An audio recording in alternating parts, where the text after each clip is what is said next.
Welcome back, everybody. I'm Dex Shannon, and we are talking Better Call Saul. It is time to lawyer up, and this week we have a new host, a new guest joining us, and his name is Daniel Buttram. How you doing, sir? Good, thanks for having me. Welcome. Whitener Law. Yes, sir. How long you been there? 3 years. Oh, treating you good over there. Very good, yeah. Yeah. What do you? Let's talk about Matt. What do you think of Matt? Oh, the other lawyer? Let's not. You're bad. Let's talk about the show, though. Do you watch the show? I did watch the show, yeah. Do you enjoy Saul? I'm curious, as a lawyer standpoint, do you enjoy watching him and his character? I do. I like watching his character progress. It's very interesting how, he's starting out as a fledgling attorney just out of the mailroom, going into the public defender office. Now he's trying to jump into the big world of class actions. It's pretty interesting to see how his character's evolving. Yeah, I was reading a little bit, and I can't remember which character it was or if it was a director, but there's a family member of somebody that works on set or an actor, and they actually are, they get all their stuff from a real lawyer or attorney. Really? Yeah, that's where they get a lot of that stuff. So everything seems to be pretty close, is what we've seen throughout the season, Yeah, it's pretty interesting, and yeah, I quite enjoy watching him you can see the struggle that's about to take place with him taking on this class action. I mean, it's a big deal, and I don't think he knows what he's getting into. Yeah. Did you ever relate? Yes, like, because you struggled your way up to the top? Well, I wouldn't say I'm at the top, but I've struggled to get to where I'm at, certainly. No office with window? I do have a window, yeah. That's big time. That good for you. All right, we have some clips to watch, and then we're going to discuss. Look, Chuck is already an equity partner. You, as the lawyer who brought this case to the firm, we could guarantee you, say, 20% of the common fund share of the final settlement. That will work. That's a few years down the road. As for money for you now, we don't do referral fees. Chuck will agree, HHM doesn't view that as ethical. As we discussed. But what we could do is arrange an of-counsel fee for the time that you've already put in, time that you spent building the case.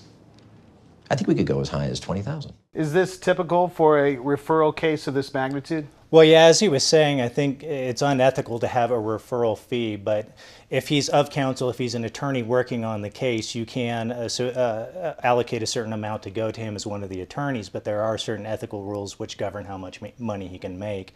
One of those being the amount of contribution he puts into the case, whether or not it's reasonable, and if the clients consent. All right, let's get to clip 2. Coakley sent this? What is it? They served interrogatories on each class representative. This box is deposition notices, documents calling into question the mental health of many of our elderly clients, attempting to stop the class from being certified on the grounds they're not competent to file. Is it common to get that much paperwork for a suit like that? Absolutely, yes. And a class action lawsuit. I think they said they had 68 plaintiffs signed up already, 11 interrogatories, requests for production, a whole lot of paperwork for each person, certainly. Put on a pot of coffee. Yeah. That's right. Man. I wouldn't have the attention. No way. I'd go crazy. You guys, you're special people to do that, man. That's insane. Lightning lawyer round? Lightning lawyer, this is our favorite. Do you know what this is? Here we go. Yeah, I've seen this. All right, let's do Okay, this. 30 seconds for each answer. Here we go. How many law firms view referral fees as unethical?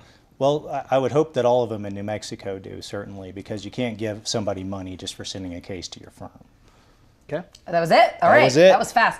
How many lawyers do you know are like Howard? Like Howard. I can probably think of 4 or 5, Wow. certainly, yeah.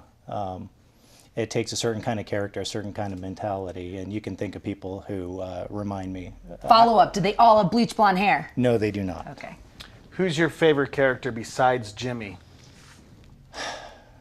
That's a tough question. I kind of like Charles. Wrong answer. Oh, you're just out of kidding. here. Just kidding. Would you screw over your brother like that? No, I wouldn't. But he's a well-esteemed attorney. He's gone a long way, and it's interesting to see how he kind of broke down over time. Is he really screwing him over, though? I think he's kind of protecting him in a way. You don't know how to read people. You think Kim is a tease and Chuck is a good person. Jimmy's trying to protect his business, I mean, maybe Jimmy needs to prove himself a little more. He already has. Oh, He's come the one on. that made up this case from the dirt. I don't know. I got Chuck's back. I got Jimmy's back. I got Chuck. I think that if you really think your brother, I think he said Jimmy with a law license is like a chimpanzee with a machine gun. If you really believe that, you don't want to be a partner with him because that could be harmful to your business. See, there you go.